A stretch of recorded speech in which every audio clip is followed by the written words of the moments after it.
musidɓe tedduɓe bandiraɓe hettiyankoɓe radio Jowol Sare on calminama ko ɗo e nder wuuro Jowol gonɗen kono en dañi fartange ɗo ɗo gonɗen dardade e goto e musidɓe kanko oɗo omo jeeyno e yimɓe yanoɓe e laabi ɗiɗon laabi biyetede laawol faade Amerik walla mbiyen laawol Nicaragua.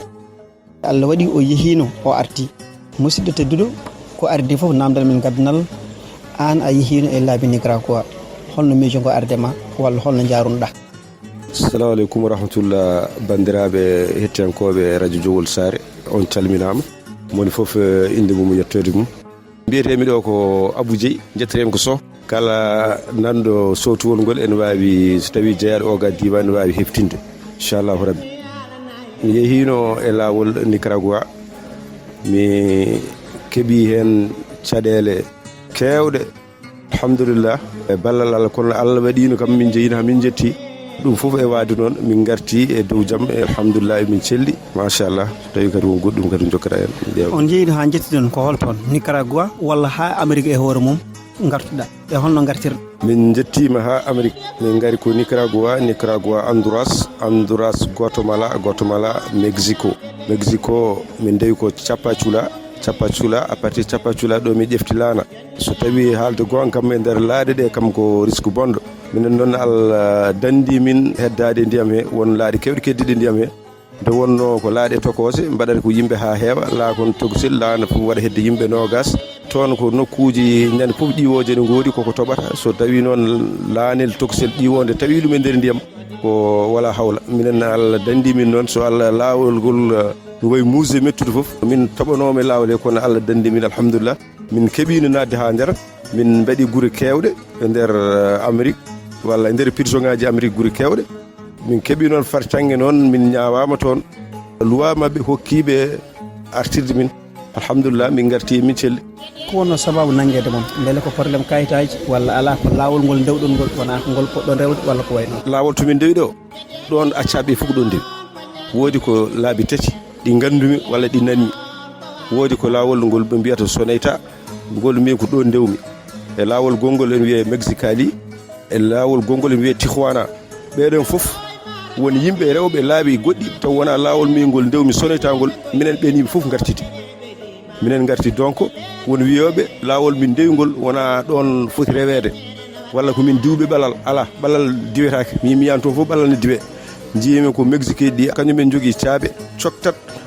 joɓa naata min naati noon sababu gartugol amen kamɓe neɗɗo fof noon minen natɓeɓe waɗa prison ngaji e natɓe minen fof ko min ñaweteɓe heddi noon ɓe mbawa nanguide yimɓeɓe mum ɓe coka ɗumen nde wonno ko natata ko ne heewi ɓe gallana ɗum kadi kasoji nde wonno kañumen ko safreteɓe ko ñamminteɓe donc ɓe ngala ɗin kasoji fof ɓe jaggata oɗo vague ɓe nani ɗumen kasoji ha heewa ɓe ñaawa ɗumen nder toon so laawol no hokki ɗumen ɓe jaltina so laawol no hokki ɗumen ruttade ɓe garti ɗumen leyɗele mumen heddi ɓe noon natɓe ɓe noon on sanga kañumen ñaawe boowal minen min ñaawe nder ko ɗum woni ɗon. E nder kasoji ne waɗi caɗele ɓe gurɗon hen walla ala caɗele koɓe nangui on tan ɓe mbaɗi kasoji ha haala haale? E nder kasoji ɗi mbaɗa wiide mbaɗi caɗele to batte ñaamde ko heege nde ɓuuri hewde toon so wona mo Allah welli garduɗo ene kalis mum seeɗa walla jaaɗo ha ene wetti liggade e nder restaurant he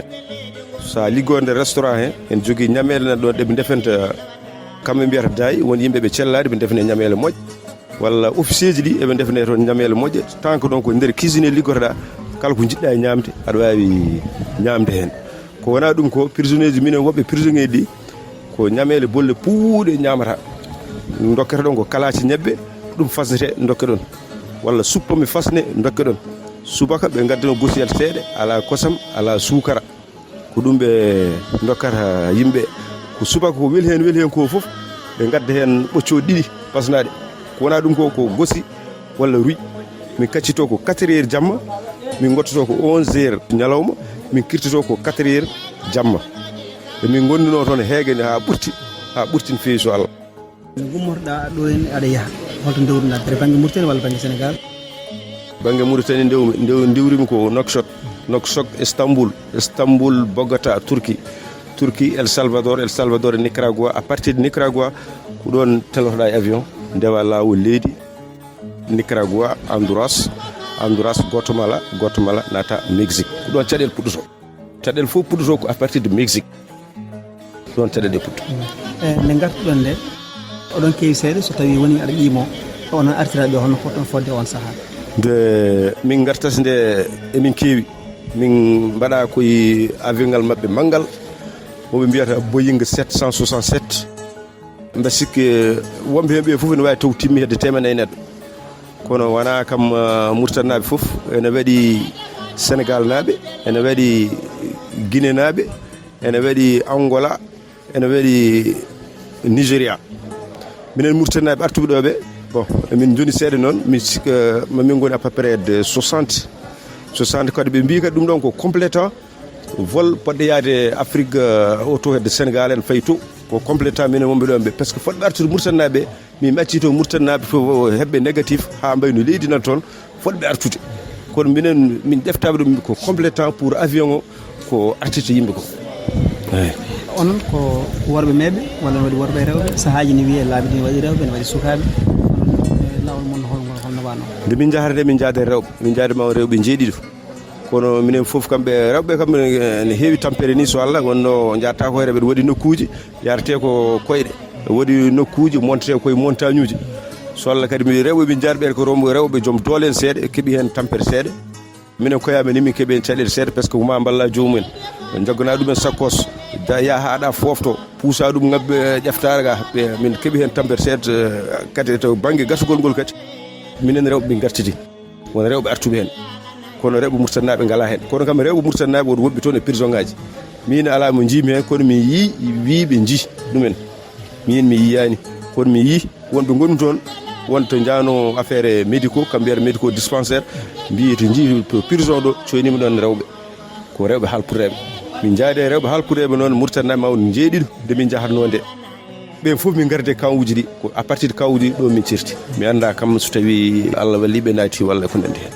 wasata ha joni taw won yiɗɓe yaade an a yihino arti a haali caɗele jiɗa ɗon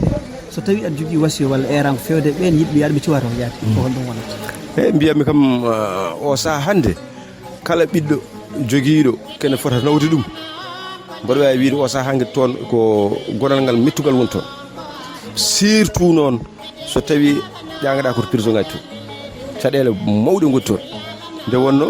yaltotema hangue tene weeɓani surtout kadi nokku minen to min mbaɗano to min mbaɗano ko diwan moɓe mbiyata Texas o ko on diwan min mbaɗa en wiyata noon sa nawama diwanuji goɗɗi ɗi tan ɓurta wawde yaltude kono min à partir de ga en kam wonno noɓe mbirata mbiyata ko rasis uji walla ko nandi hen toon kam yalti ala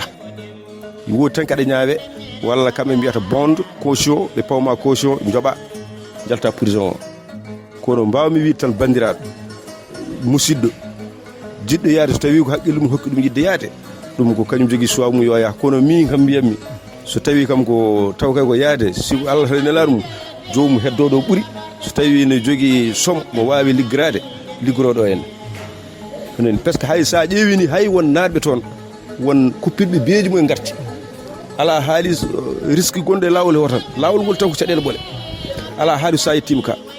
ñamele ko ñamele bonɗe minen joni min mbaɗi toon 1 mois 17 jours e nder prison anda ko to woni funnague andata woni hirnague a yitanage min ñamata ko kalaci ñebbe ala ema fuɗɗa to jamma somin jeehi salle de foot min gone pour hebde kabaruji tawi joomum ala ko dañi kabaruji gonɗi caggal wuuro walla alhaali minen naggaɓe ɗoɓe somi heɓɓiri mi onon kam onon ɗano jamma ɓe keɓɓiron mbi ala miɗen kam min ɗanata ko mi onon kadi on ɗanade mbi haade min ɗanade ko heege naneni donc avec tout ça ko woni ɗon ko foof gueɗe kewɗe nan toon ko haalta ko ni gas o Allah jomumen kam ɓuuri moƴƴude kam so tawi wonko joguiɗa e kalis heɓɗo liggoɗa ɗum tan mbawmi wiide kam bandiraɓe surtout kadi ko yarte ko famɗani ko yarte ko famɗani ko yarte ko famɗe yarte ko million ngaji aɗa wawi yarude million ngaji ɗiɗi aɗa wawi yarude ɓuuri ɗum ga par ce que so tawi a ruttama a dañi caɗele goho a fattat laamu hefte kalisma ha laaɓa so hefti kalisma luttuma à 4000 kilométres gara ha yettima frontiére mi yetti frontiére dutta ha 4000 kilométres à 4000 kilométres ko wuuro goto mi wiya Tabasco nan sar capaccula ɗo ɓe duttama ɓe gadduma ha toon kadi wona addama ta oppama maɓe nanguma ɓe cogma a hedde 3 ou 4 jours won soɓete ɗo une semaine nde ɓe dokkuma papier goto mbiya ɗum ko laissé passé wima quitter le pays yaltu leydi ndi à partir ɗon kadi jomumen kadi lonce lawol awa mi yi kadi won loncuɓe lawol goppa ɗon lonci laawol timmani hay 100 km nanguira kadi duttina kadi ayi laawol ngol ne heewi caɗeele joni onon artuɓe nde gartoton nde ko laamu ƴetti engagement laamu maɓɓe ƴetti engagement arti toon walla ko laamu Mauritanie arti toon walla ko onon ko mo gartiri e moyen aji moɗon avion ngaji ɗi ha ɗo ene Mauritanie avion ngaji ko kamɓe gartiri min kamɓe ɓe mbiyatma so neɗɗo kala mo min calini so min calinima min nawtama ko leydi ma heddi noon an noon a jogui droit salade min ko ñawmani ko kayit nde mbaɗa appel kayit mo mbatta appel o ko ina année kettatoɗa e prison he hitande no woruno kettatoɗa e prison o tawi hitande timmi kayitaji ma guddita ñawteɗa duttuɗen ɗon to prison ɗo e nder prison o no mbiruɗa ni gonga ñamdu Allah toon yardudu kadi welani beele ala golle paweteɗe dow mon onon wonɓe toon prison ngaji walla hayde golle ala toon hay golle paweteɗe hen ɗe ni ko golle nafoore jomum ga par ce que pawanma tan mbima chaque jour oɗo groupe kañum fittat suudu avec ko pittata suudu ndu ko joguiɗa ko $1 sa fitti aɗa yoɓi ɗum e nder prison he wonande noon saɗa yiiɗi liggade e nder cuisine to mbatta ko demande sa waɗi demande ɓe kalama mbima ya ar dispensaire ɓe garatma ɓe mbaɗama test mbaɗma test ƴiƴam test taare test tutade test foof ɓe mbaɗma laaɓa so tawi ala hay refe goto laamu gonduɗa ɗum on sanga ɓe ƴeftuma mbatta liggade toon sa watti liggade ɓe jaɓatma ko $3 par jour yimɓe ne keewi koko fecca ñalam fof keɓe waɗɓe lissi ñalam fof ko ɗiɗo numéro uji mon fof ne jogui numéro mum kala mo jiiɗa ne jogui numéro samedi ko tuggi numéro 20 ha numéro 40 goni noon dimanche ko tuggi oɗo numéro ha oɗo numéro goni noon mon fof jogui ko numéro mum mon fof kadi jogui ko ñalawma mum mo fittata sa fitti ñalawma goɗɗo mo wona ñalawma a pointetake ko ñalawma o tan woni mo pointata bon ko jejjimi hen ni ga guila caɗele dañete toon so tawi a woni oɗo prison aɗa waɗa mouvement goɗɗo ɓe nawma prison goɗɗo hakkude prison ne wayni taw ko hedde 1 kilométre woni ɗon taw ko 1 kilométre tan avec 1 kilométre o jahon mbaɗen balɗe ɗiɗi e lawol 2 jours non e oto 2 jours min jaltin ɗon nder prison mo à partir 8 heures taw ceeno ɗon kadi juuɗe e koyɗe e reedu o jaltinama 8 heures taw jahoyton ko 4 heures jamma so jaltinama 4 heures jamma taw ko 1 kilométre tan de jettoɗon toon 8 heures subaka so jettima 8 heures subaka ceenuji guitti e mon hedde 5 heures kihiɗe ceenu tawno gone mon kadi ala ko ñamano so wona chips e wonde pom ɗum tan woni ko joomen ñamata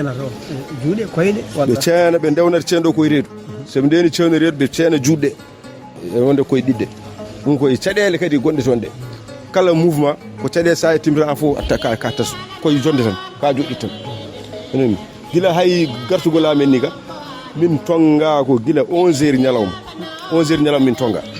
min dokka ko chips e wonde pom ɗum woni batare amen par ce que batare mi haalni noon wonde arata ko 11 heures ɗum woni batare amen nde yeehi ha woni 4 heures kihiɗe ɓe gaddana amen hirande c'est la même chose chips e wonde pom ɓe paymin bis uji 4 heures min pawa bis uji min dokka ñamde amen à 4 heures min pawa bis uji ɗo min dekkoli ko minuit faade aéroport navigation hedde 2 heures temps après jettoɗo aéroport min jetti aéroport ɗo hedde 5 heures jamma min jooli avion min jeehi firti ko jamma min mbaali gawo e wonde jamma min jetti noksoɗo firti ma won hedde jammaji ɗiɗi ceenuji kono gone joomum ceeno ittete tan koma avion juuro noksoɗo murtannaɓe jaɓɓuri mon taw nanggani mon coki mon par ce que hewɓe mabɓe wiya koko ñamli kalis laamu jeehi nana e réseaux sociaux ji woni ko ɓen woni artiraɓeɓe est ce que onon nde gartuɗon ɗo nde taw on jañi caɗele e laamu ngu walla on ɗaccita tan jaaɗon nder wuuro nde min jetti aéroport ɓe jippi ɗo nde min tawi laamu ngu kene waɗi gori ene jaɓɓi min policier ji e gendarme aɓe emin gardi hen capato hardade goto e capato boɗejo ɓe mbi ko ceenuji mumen oto guitte guila dow avion ha laamu murtan ngu ha ngabba nde laamu murtan nde ngabbi nde américain ji guitti ceenuji mumen kamɓene ɓe mbaɗi hen ceenuji mabɓe namdi mbimi ɗum kam ko woni ɓe mbi ko ɓeɗo dey ko joguiɓe caɗele e nder Mauritanie ko ñamlinoɓe kalisaji laamu mi anda noon so tawi ko noon woori ɗum kam keewi ɗon nde min garti nde kadi hay caɗele goto min ngala passeport ma tan policier ji mbaɗa arrêtement dokkitma passeport ma jalta ƴeewa taxi kota paya galle mum hono jiiɗa golle radio sa ha golle ɗe ko golle payidinde nde wonno tagi kam andu golle payidinde ni yehini ha namdimi onon koye mon ngoɗo radio kam e holto ngo jooɗi e holno ngo heɗirte on sangani ga ko onon ni kala min holno ngo heɗirte ko onon dokkumin application min mbaɗe téléphone ngaji amen e minen sehilaɓe wonɓe ɗon ha min mbaali heɗade hay jamma gini kam mbaɗa heeɗo hen ɗum noon ko radio fayti ngol fewi fewi en jiiɗi kadi sukaɓeɓe kadi jaññe kadi ha ganda kam radio ngo ko yahata ko mbawa wadde ɗum e téléphone ngaji mumen mbawa hettade ko haalte hen ko foof ɗum ko radio mango fayti alhamdulillah. min jarnima seydi Sow ne dokkuɗa en fartange nde ɗo yewtere wande fayida no fewi ɗum noon yo Allah yoɓe moƴƴere ko heddi e gurdam ko yo Allah newnene kala ko gummanɗa yo Allah humtane haajo no ɓuuri e yawrude. bandiraɓe musidɓe tedduɓe hettiyankoɓe radio Jowol Sare wonno ko jokkodiral men e goto e mawniraɓe taw ko ɗo e wuuro meɗen Jowol o wiyete ko Abuu Jeey eɗen duwanomo enen kala nde Allah newnantamo kala ko heddi e gurdam makko ko ummini foof ko woni ɓuural makko yo Allah waɗanmo. hettiyankoɓe radio Jowol Sare on jarama ha saaha goɗɗo e koɗo goɗɗo e yesso haalirde nde wonno ko musidɗo moon Fuutanke Diaw.